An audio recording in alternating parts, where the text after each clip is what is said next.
Hi there, and welcome to another episode of Simple Money. My name is John Thompson. I'm the founder and lead advisor at Simple Mortgage. This is David Thompson.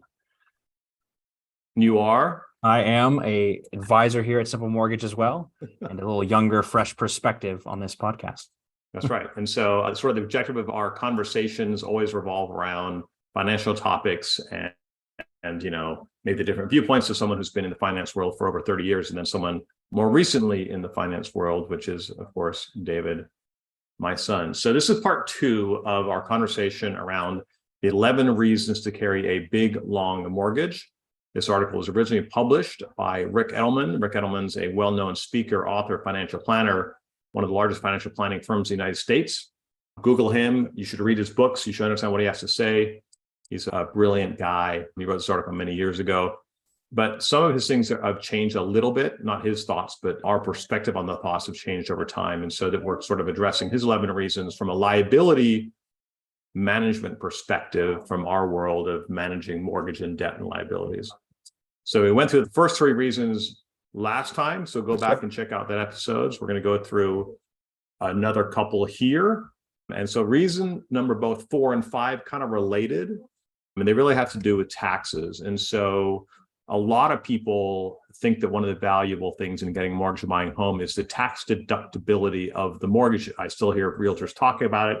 I literally heard it on a KNX news report yesterday, right here in the end of April 2023, from a well-known personality in the real estate sales space, who I will not name, who went into the primary reason to own a home, to buy a home, get a mortgage, is the tax deductibility. And you'll see in a moment why her viewpoint might not have been entirely correct.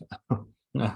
But so let's talk about the tax deductibility, right? And so, the reason is that you talk about the questions that people have, and this relates back to it, in that one of the things that people think about is, should I pay down my mortgage or should I invest my money?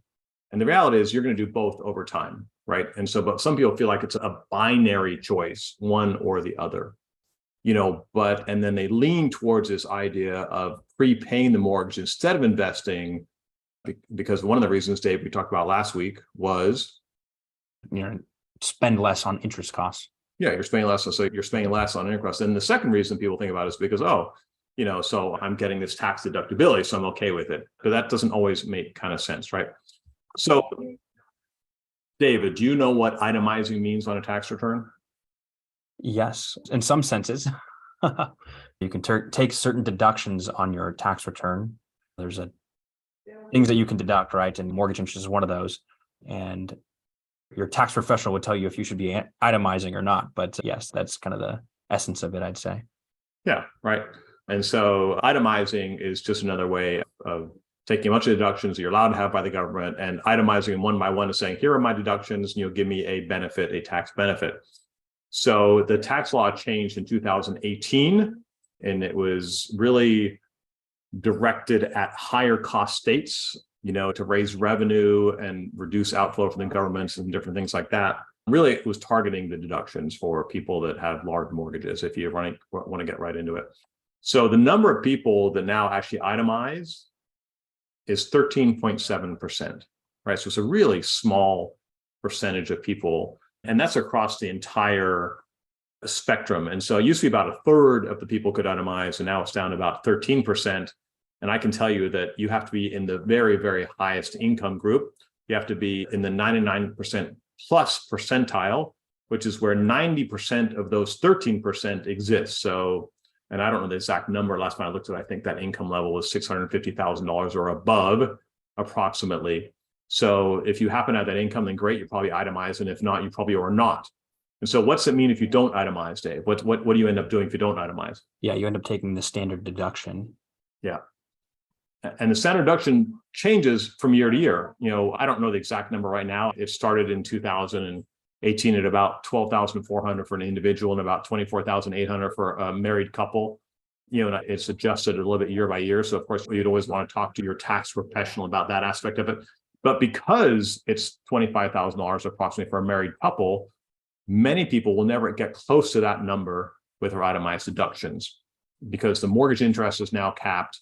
Your property taxes are capped as well. And so people just never get up to that $24,000. So if your choice is to take, an $18,000 itemized deduction or a $24,000 standard deduction, what are you going to do? Yeah, you're going to take the standard deduction. Right. Which saves you time and money too, by the way, because your CPA won't charge you as much. Right. It's easier to do your taxes. So it's a little bit simpler. So then it comes back to the same question. Well, are mortgages tax deductible then? Well, they are, but only for a certain percentage of the population. So in most cases, probably no. Well, they're still tax deductible. Yes, of course. You're just choosing not to take the tax deduction because if you took the tax deduction, you would actually not save as much in taxes. So it's a tricky one, right? So people that say, yeah, your mortgage is tax deductible, they are correct.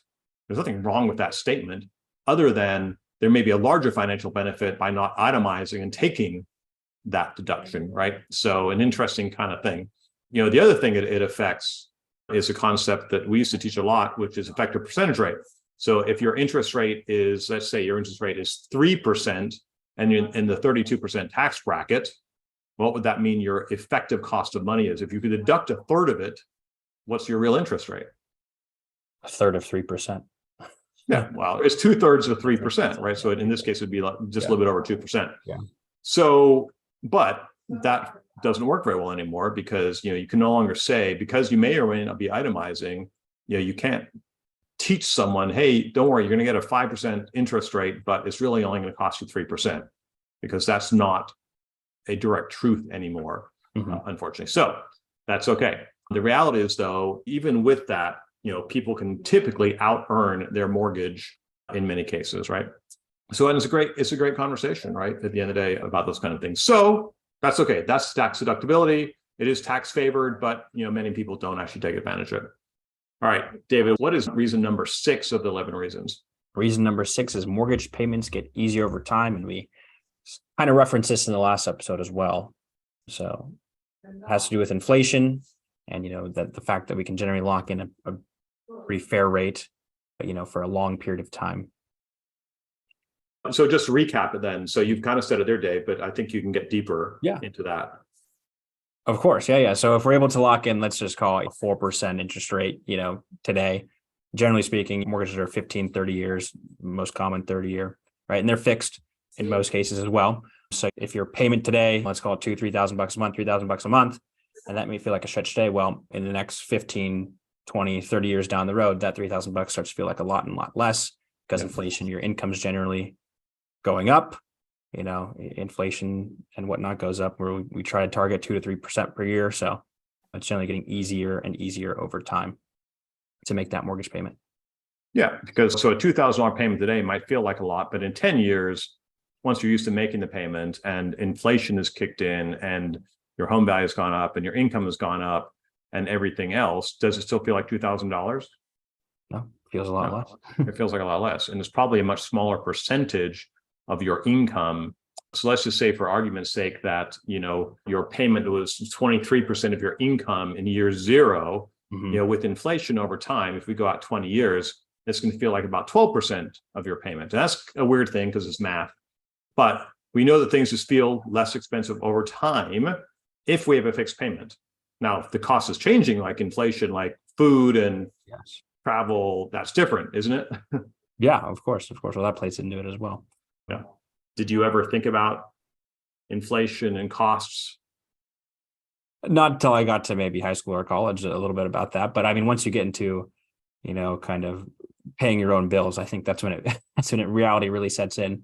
It really does take to pay for things and costs. And, you go to the store one week and your meat is this price. And then next you go and it's a different price. And it feels weird, kind of tracking that over the past couple of years, at least for me, just to see that costs do go up over time. And I always feel like, let's say I heard stories from parents or grandparents or whatnot, a candy bar used to be 10 cents. And I'm like, okay, well, living in Fantasyland, 10 cents. We already know that's going to be me when I'm down the road talking about, a candy bar used to cost $3. It'll cost 10 or 15 bucks, whatever it is, right?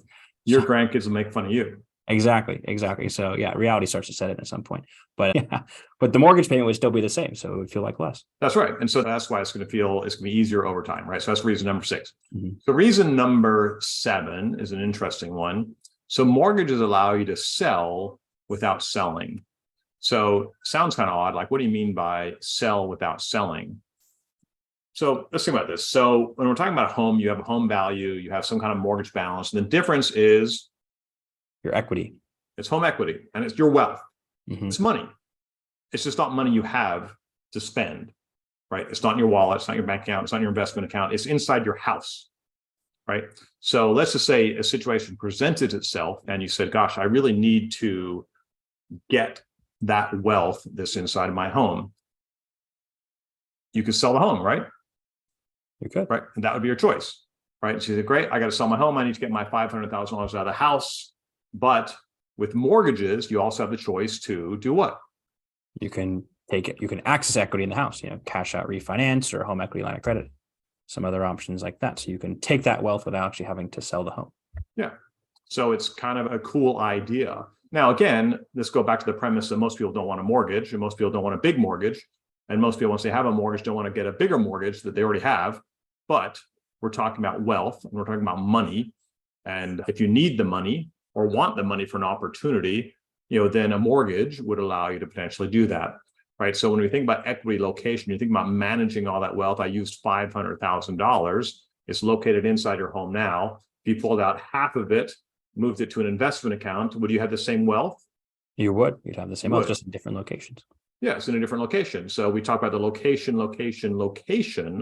of your wealth. It's the same $500,000, but now it's divided by 250 in your house and 250 in an investment account. Over in the house is now costing you more, but over here it's now earning, right? And that was the conversation we kind of had. What's the liability asset gap between things? All right. So there's really only two reasons to borrow: need, you don't have the cash, and then want, right? I want to make the choice. I have a choice to either pay cash or get a mortgage, and that becomes a good financial decision, right? So, and if you don't have that choice because you don't have the cash, then of course borrowing is a need at the end of the day. What are some ideas that, Dave, that we could share that would say what are borrowing needs that someone might have to access their equity in their home that could enable them to take advantage of this idea of selling without selling? You could have multiple reasons for wanting to pay cash out of the house. One can be for, like we said, for other investment opportunities. One could be for peace of mind, to have some liquidity in the bank. What if you lose your job, you get sued, who knows, right? So you want some there. And you're touching on job loss. If you lost a job, then you're no longer able to qualify for the mortgage in the future. So then you would basically be forced to sell if you needed that equity from the home. So if you do some advanced planning and whatnot, then you can kind of manage that risk. Think of it as sort of the worst things that could happen if you were in a financial situation where you were maybe facing a financial disaster in some of the area, or a foreclosure, even a disability. Accessing equity would allow you to manage and mitigate those risks in a certain way. What if home values you really suspected home values are about to go down? Would you want to put more money in your home or maybe take money out of your home? We'd probably want to take money out of your home, access that wealth and put it into cash or other investments while you can, because in the future, if home values do fall, then you probably couldn't. Yeah. Now, I've, again, been doing this for over 3 decades, and a common refrain that I used to hear was, oh gosh, I think my home value might go down. I better accelerate my mortgage. And my question always was, if you have a asset that's going down in value, why would you ever put more money in that? If stocks are going down, well, okay, that's a different question, actually, because there might be a reason to buy more stock if the value is going down, but you're going to time it at a certain time. That's called dollar cost averaging, which is a whole other episode. But if it's your house and it's going to go down in value, would you really want to put more money in it? And I think most smart people would say no, they wouldn't want to. So that's a way to protect your equity, the money that's trapped inside your home. And of course, a lawsuit. I mean, let's say you were sued, and then that lawsuit ties up all your money. You can't get to it, right? So if you move the money into other investments that are protected against judgments and so forth, God forbid that ever happens to anyone, but you can actually, your home could get attached, but certain other investment accounts and trusts could be protected from a lawsuit, which is an interesting kind of an idea, right? So that's really how you might sell your home without selling your home. So that is it for today. Any additional comments, David, do you have? No, I think that's it. Good deal. All right. So we've gone through the top 7 reasons now. At our next episode, we'll go through reasons 8, 9, 10, and 11 reasons to get a big long mortgage. Thanks very much.